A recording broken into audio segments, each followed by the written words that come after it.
저는 이제 IT 기업의 수요를 학생들이 이제 취업하는 과정에서 수요자 입장이라면 이제 저 교육기관과의 그 갭을 어떻게 줄이려고 노력을 하고 있는지, 또 변화하기 위해서 기업들이 더 빨리 변화하기 때문에 기술을 사용하는 데 있어서 이제 교육기관에서 가르치지 못한 트렌디한 것들을 어떻게 또 빨리 적용하게 가는지, 그런 얘기들을 좀 해드리려고 하고요.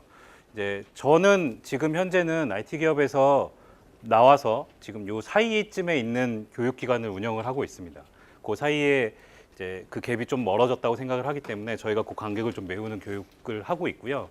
실제로 이제 IT 기업에 들어가서 이제 교육도 직접 하면서 또 교육기관의 졸업생들을 데리고 취업 교육도 하고 그런 활동을 하고 있습니다. 네. 근데 이제 현재 IT 기업의 이제 문제는 여러 가지 이제 뭐 IMF 이후에 이공대 기피 현상이나 여러 가지 그 문제들이 같이 얽혀서 현재 최근 5년 동안 신입사원들을 제대로 뽑아서 키워본 회사들이 별로 없어요.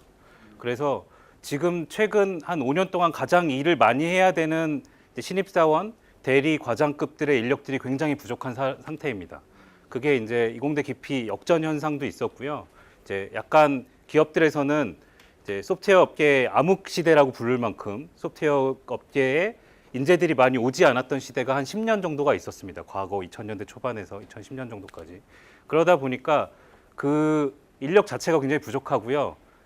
그런 상태에서 또 신입을 뽑아야 되는데 최근에 많이 바뀌고 있습니다. 이제 소프트웨어 공학이나 컴퓨터 사이언스 학과들에 많이 지원을 하고 있는데 이제 그 친구들이 신입사원으로 들어왔을 때 가르쳐줄 선배들이 부족한 상태가 되어 있습니다. 이제 굉장히 피라미드가 깨져 있는 상태고요. 그러다 보니까 IT 기업들이 더 이제 경력직들을 찾으려고 하는데 사실 경력직도 잘 없는 상태가 돼 있는 거죠. 그래서 지금 IT 기업들은 지금 요 문제를 해결하기 위해서 조금 더 교육에 관심이 있는 상태입니다. 그러다 보니까 채용 과정부터 조금씩 바뀌어가고 있습니다. 말씀드렸다시피 이제 현장에서의 요구하는 역량에 대해줄 자들이 좀 기대 이하이기 때문에 일단은 이제 사례들이 많이 있습니다. 뭐 유명한 요즘 드라마에 나오는 스카이대에 나오는 컴퓨터 전공한 친구들도 프로그래밍을 전혀 하지 않고 학교를 무사히 졸업을 하다 보니까 이제 역량적으로 평가를 해보면 개발을 할 수 있는 상태가 전혀 안 됩니다. 그래서 그런 친구들을 걸러내기 위해서 서류 전형을 하지 않고 블라인드 테스트를 하게 있고요. 이제 뭐 카카오가 그걸 대대적으로 홍보를 하다 보니까 더 유명해지기도 했었고요. 그러면서 최근 한 3년 동안은 대규모 공채 막 3,000명씩 지원하거든요. 네이버가 공채한다 그러면 이제 킨텍스 같은 곳을 통째로 빌려서 거기서 이렇게 PC들 쭉 깔아놓고 시험을 봤었는데 이제 더 이상 공채를 하지 않습니다. 그런 반면에 상시 채용으로 바뀌면서 상시 채용을 하면서 팀마다 필요한 직군에 필요한 기술을 경험한 친구들을 소규모로 뽑기 시작했습니다. 그러면서 그 친구들을 조금씩 멘토링을 해주면서 이거 할 수 있어? 이거 할 수 있어?를 계속 역량을 보면서 학습하는데 성장하는데 이 친구가 잘하는 것 같다 하면 그 친구를 채용하는 식으로 많이 바뀌고 있습니다. 그리고 이제 테스트를 하기 위해서 기존에는 이제 객관식 시험으로 시험을 많이 봤었다면요. 요새는 이제 뭐 온라인에서 시험 볼 수 있는 코딩 테스트를 꼭 하고 있습니다. 근데 이것도 약간 부작용이 있는데 뒤에 이제 끝날 때 시사점을 말씀드릴 텐데 아무튼 알고리즘 문제를 풀기 위한 이제 문제 테스트를 하고 그 문제 말고도 이제 아까 말씀하셨던 프로젝트를 해결할 수 있는지 없는지 문제 해결에 관련된 테스트도 하기도 합니다.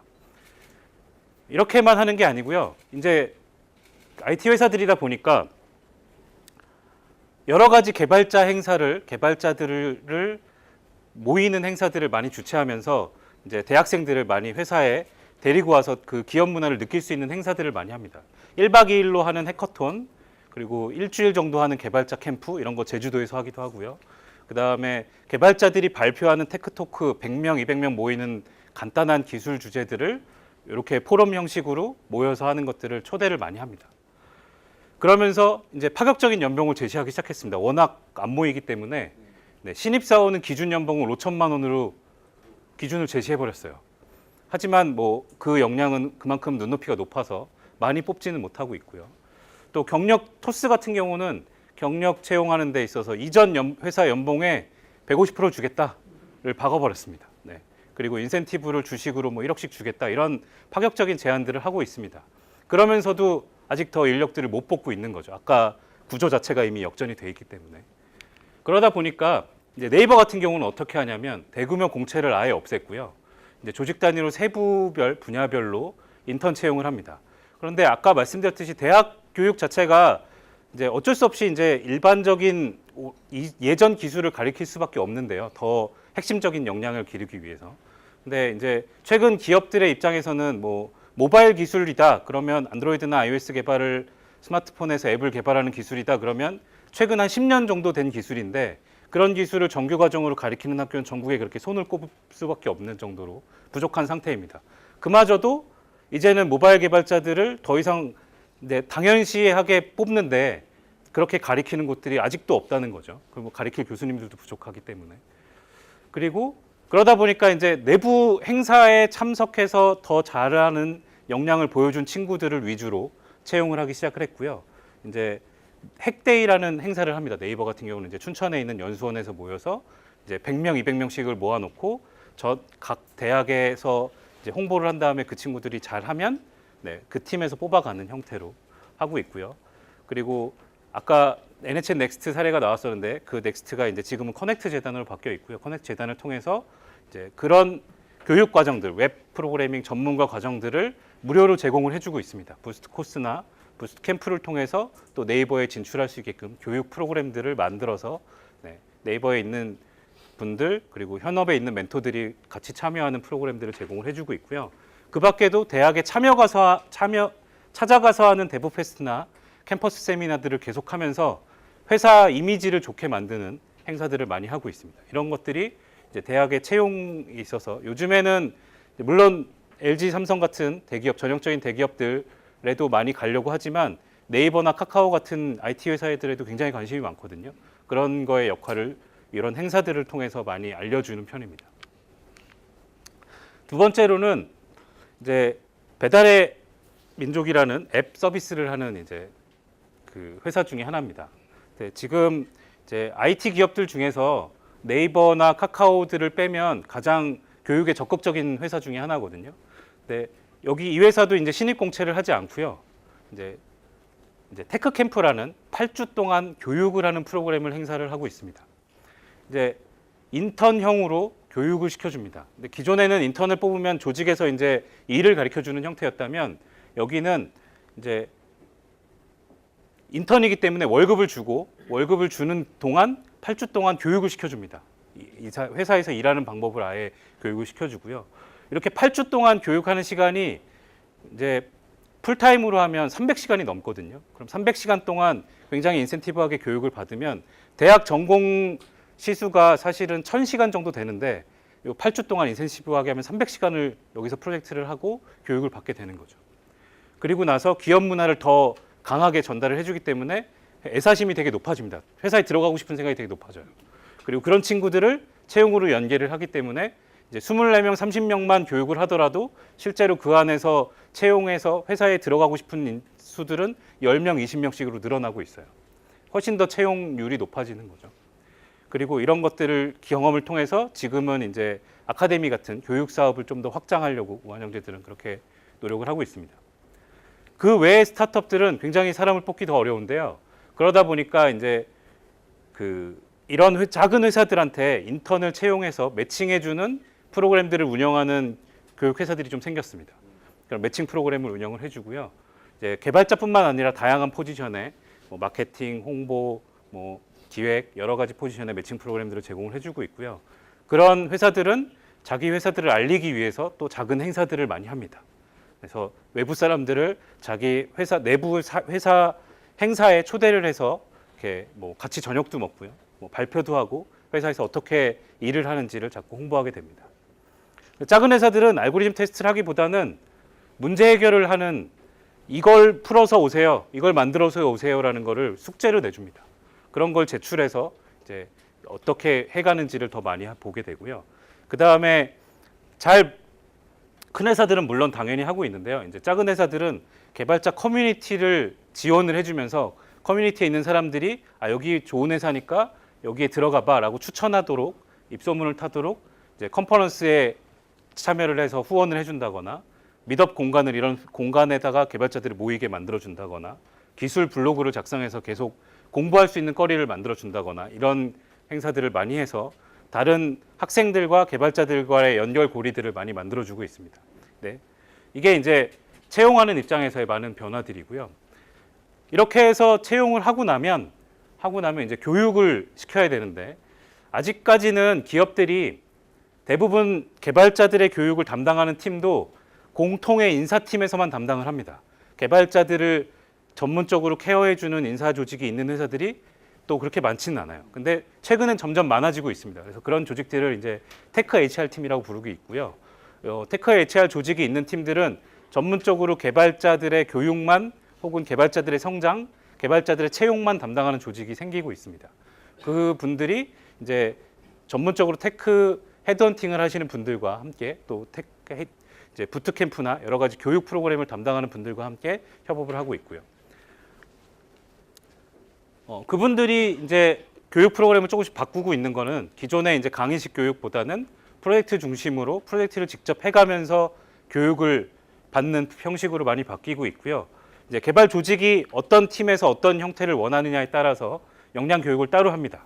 근데 이제 뒤에 사례를 말씀드릴 텐데 최근에는 인기 있는 역량은 데이터를 분석하는 데이터 사이언스 뭐 직군이 생기기도 했지만 그 직군이 있지 않더라도 모든 직군에서 저 역량을 다 공통적으로 이제 교육하기를 원하시는 분들이 많아졌어요. 그래서 저희한테도 그런 요구사항들이 많아지고 있고요. 지금 최근에 한 교육 사례를 보면 이제 아직까지 공채를 하는 회사 중에 하나예요. 근데 뭐 규모로 보면 상반기 하반기 한 50명 정도씩을 채용하려고 공채를 하는데 실제로는 한 20, 30대 1 경쟁률을 뚫고 실제로는 한 20명 정도만 채용이 됩니다. 그리고 그 친구들을 이제 상반기 하반기에 나눠서 교육을 하는데요.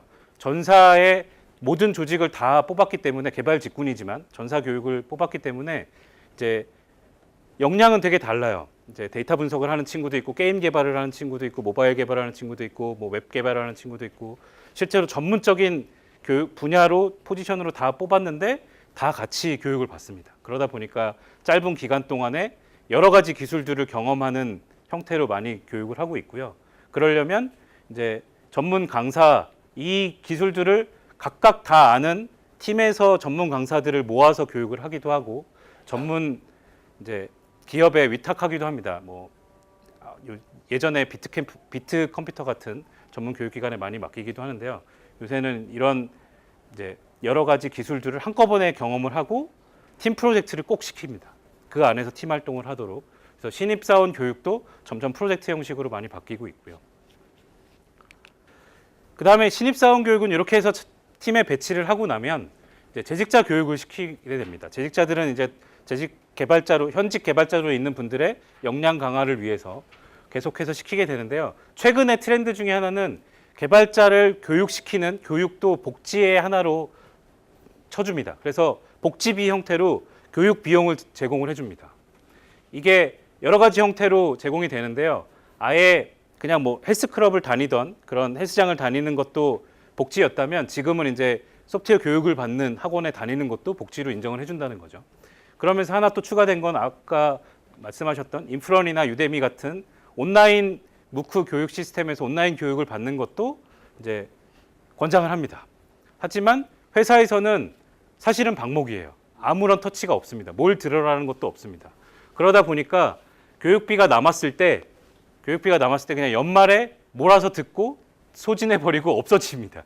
그래서 개발자들도 역량 강화가 잘 안 되고 단지 그냥 그 교육비를 쓰고 마는 형태가 돼가고 있어요.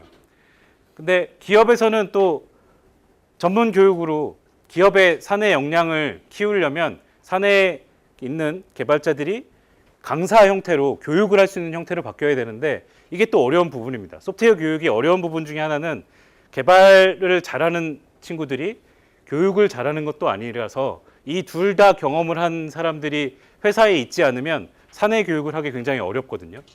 근데 이게 기업에서도 문제고요. 아까 대학에서도 문제고 현장에서도 다 문제인 겁니다. 이런 분들이 더 많아져야 소프트웨어 교육이 더 역량 있는 교육들이 많아질 텐데 이 부분이 되게 아쉬운 부분이죠. 그리고 기업에서는 아쉬운 부분 중에 하나는 그렇게 사내 교육을 하는데 참여하는 거를 업무 시간으로 인정하지 않는 경우도 있어요. 그냥 하는 거 아니야? 이렇게 돼버리기 때문에 교육을 받으러 와서도 혹은 교육을 하러 가서도 회사 일을 합니다. 네, 교육을 듣는 게 아니고 회사 일을 하기 때문에 더 교육이 잘 안 되는 거죠. 그러다 보면 사내 전문 강사가 이제 또 교육을 많이 해야 경험이 쌓이는데 그러지 못하다 보니까 결국에는 외부 교육기관에 위탁을 하게 됩니다. 근데 이 외부 교육기관을 위탁하는 것도 문제가 되는 게 이제 비트컴퓨터 같은 경우가 그래서 성장을 많이 했었거든요. 비트컴퓨터의 그 교육기관이. 근데 좀 아쉬운 부분도 분명히 있습니다. 이제 너무 전문적으로 분야들이 굉장히 많은데 분야들을 다 가르치게 되는 거죠. 마치 초등학교 때 담임 선생님이 모든 과목을 다 가르치는 것처럼 소프트웨어 교육도 모든 전 과목을 다 가르치는 학원들이 생겼거든요. 그러다 보니까 역량이 강화가 되지 않고 있습니다. 네, S모사인데요. 그래도 가장 교육에 열성적으로 많이 하는 회사 중에 하나입니다. 여기는 특이하게 개발자 교육하는 조직이 두 군데입니다. 인사팀의 교육팀이 있고요. 그다음에 테크 HR 조직의 교육팀이 또 있습니다. 그래서 양쪽에서 각자 교육 프로그램을 돌립니다. 근데 중복되는 것도 있고 좀 다른 것도 있습니다. 전사 교육을 하는 팀과 개발자 교육을 하는 프로그램을 작성하는 팀이 두 팀이나 있는 거죠. 그래서 교육을 좀 더 열심히 많이 챙기고 있고요. 그다음에 여기는 이제 분기별로 필요한 교육을 팀에서 니즈를 받아서 그걸 할 수 있는 사람들을 찾아서 매칭을 해주는 역할들을 합니다. 저 교육팀들이. 그러다 보니까 좀 더 전문적인 교육을 할 수 있어요. 그나마. 근데 이제 돈은 많아서 이 교육 예산으로 잡혀 있는 것들은 돈은 좀 있어서 교육 컨텐츠도 많이 확보를 합니다. 그래서 사내 교육 컨텐츠로 교육 받았던 교육 자료들이 많이 있고요. 그거를 교육 받았던 이후에도 교육으로 자료를 쓸 수 있게끔 많이 해주게 됩니다. 그리고 이제 요즘 이 IT 기업들의 문제 중에 하나는 아까 말씀드렸듯이 피라미드가 역전돼 있다 보니까 중간에 있는 이제 조금 연차가 있는 시니어 개발자들 혹은 시니어 관리자들이 직무 전환 교육을 받는 경우가 많습니다. 왜냐하면 다른 분야로 새로운 기술 분야로 이제 신규 채용들을 많이 해야 되는데 그러지 못하다 보니까 이제 다른 직무로 전환하는 교육들 수요도 굉장히 많습니다. 그래서 이런 것 때문에 재직자 교육이 많이 활성화가 되고 있는 편이고요. 네. 전문 강사들을 매칭해서 타 회사에 있는 개발자들을 강사로 모집해서 네, 교육을 시켜주는 형태로도 많이 운영을 하고 있습니다. 네, 그만큼 더 적극적인 거죠. 이제 정리를 해보면요, 이제 채용적인 관점에서 기업들은 굉장히 빨리 변화하려고 노력을 하고 있습니다. 현장이다 보니까 개발자 수요도 부족하고 더 적극적으로 교육을 하려는 쪽으로 많이 바뀌고 있지만 아직까지 미흡한 상태가 있습니다. 근데 대학 교육이나 대부분 대학 대졸자들이니까요. 대학 교육과 현장의 간극이 좀처럼 좁혀지지 않고 오히려 현장은 변화를 더 빨리 하는 것 같습니다. 그러다 보니까 그 틈새를 저희처럼 이제 맞춤형 사교육으로 메꾸는 경우들이 많아지고 있고요. 블라인드 테스트를 하다 보니까 서류 심사가 중요하지 않습니다. 서류 거의 보지 않거든요. 이제 고졸자들 말씀하신 대로 고졸자들도 굉장히 많고요. 대학 다니다 중퇴하고 바로 현장에서 개발하시는 분들도 굉장히 많습니다. 그리고 알고리즘 테스트를 많이 보고 있습니다. 이게 인사팀에서는 조금 더 편하거든요. 정량화된 수치로 알고리즘을 풀었는지 못했는지를 가지고 평가를 하기 때문에 이제 그걸 알아서 대학생들이 알고리즘 테스트를 스터디를 합니다. 그리고 문제 은행식으로 자기네들끼리 공유를 합니다. 어디에서 뭐가 나왔는지. 삼성도 이제 알고리즘 테스트를 보기 때문에 이제 백준 온라인 같은 데서 알고리즘 문제들을 엄청나게 많이 풀어요. 그래서 상향 평준화되어 있습니다. 점수들이 높은데 변별력이 없습니다. 그 문제만 풀 수 있고요. 다른 문제를 주면 못 풀어요. 그러다 보니까 이런 교육이 중요하다고 생각을 하지만 그걸 검증할 방법을 찾지 못하고 있어요. 현장에서는. 그러다 보니까 여전히 과정 중심으로 교육을 시켜서 이 친구가 얼마나 성장했는지를 평가하는 방식으로 강화를 하고 있는 거죠. 하지만 이제 딜레마는 이겁니다. 결국엔 채용도 비용인데 채용 비용이 높을수록 원하는 인재를 뽑을 수 있지만 그 비용은 어디까지 높일 수 있느냐의 딜레마가 있습니다. 기업들은 그래서 교육의 관점에서 채용의 관점에서 조금 그 딜레마를 갖고 있습니다. 이제 채용 관점에서 조금 더 이제 교육 관점으로 이렇게 옆으로 비켜서 보면 개발자를 위한 테크 HR 조직이 계속 생기고 있거든요. 이제 필요성을 느끼고 있습니다. 한데 이 교육의 목적이 뭐냐에 따라서 교육의 결과가 달라집니다. 직무를 교육할 거냐, 평가를 위해서 교육할 거냐. 이제 대기업 같은 경우는 교육을 받아야지만 승진할 수 있는 이제 제조들이 있는데 그러다 보면 그런 교육에 들어가면 정말 재미없습니다. 네. 그분들을 교육시키려면 저희가 말라 죽을 것 같아요. 네. 그리고 그분들이 성장하는 게 목표라면 그분들은 굉장히 눈빛이 살아 있고요. 그리고 그분들을 협업하는 형태로 프로젝트 수업을 많이 하다 보면 이런 교육을 받아본 적이 없다고 하면서 되게 즐거워하는 경우들이 많습니다. 근데 이 문화가 중요한 거는 개발자들이 소프트웨어 교육을 하는 것 중에 하나는 성장을 서로 권하는 경쟁 대신에 성장을 권하는 개발 문화가 되게 중요하거든요. 이제 앞에 슬라이드에 나왔었던 것처럼 신입을 뽑아서 연봉을 많이 못 주는 회사들을 물어보면 뽑아서 키워놓으면 다 나가더라 라는 얘기를 하는데 그런 회사일수록 성장을 목표로 하는 게 아니라 경쟁만을 시키고 회사 업무만 시키게 됩니다. 근데 오래 다니는 회사들일수록 성장을 권장하고 같이 개발하는 그 개발 문화가 울타리가 되는 경우가 많습니다. 네, 그거를 이제 기업들이 좀 더 신경 써줬으면 좋겠고요. 그리고 이제 개발자 커뮤니티와 연계되는 것들, 개발자를 지원하는 그런 모습들을 많이 보여주는 곳들이 또 그 커넥션들이 많이 유지가 됩니다. 그거는 이제 그림으로 설명을 드리고 싶은데요. 교육기관이 IT 기업에 이제 공급을 하는 측면에서만 생각을 한다면 IT 기업에 가서 취업을 하고 나면 그럼 끝이냐? 저는 이제 혁신 교육, 소프트웨어 교육 혁신에서도 중요한 부분 하나는 기업들도 바뀌어야 된다고 생각을 합니다. 기업들에 갔을 때 그 기업에 간 역량 있는 개발자들이 왜 성장 못하고 다시 생태계의 순환을 못 시키냐 하면 기업들이 그만큼 신경을 안 썼기 때문이라고 생각을 하거든요. 왜냐하면 회사 일만 시키고 개발자들이 성장하지 못하고 밖에 나가서 외부 활동 못하게 하고 컨퍼런스 참석 못하게 하고 더 이제 올가매는 것들이 결국엔 성장을 막았다고 생각을 합니다. 근데 기업들이 그렇게 개발자들 혹은 엔지니어들이 개발자 커뮤니티 혹은 사회에 기여할 수 있는 형태로 혹은 대학에 가서 기여할 수 있는 형태로 많이 바뀌어야 된다고 생각을 하고요. 그게 개발자 커뮤니티를 성장시키는 동력이 될 것이고 이제 그 개발자 커뮤니티가 성장을 하면 자연스럽게 그 개발자들이 이제 대학이나 교육기관에도 진출을 하게 되고 그 경험이 다시 IT 기업에 영향을 줄 수 있다고 생각을 합니다. 그래서 정책적으로 좀 도움이 된다면 이런 순환고리가 생기는 정책들을 좀 만들어 주셨으면 좋겠습니다. 네. 이제 해외 교육 사례들을 말씀해 주셨었는데 그 해외 교육 사례들의 이제 보이지 않는 뒷면에는 이 개발자 커뮤니티나 개발자들의 순환고리들을 위해서 그 기업들이 얼마나 교육기관에 자주 가서 연계고리를 많이 만들고 있는지를 좀 생각해 주셨으면 좋겠습니다. 감사합니다.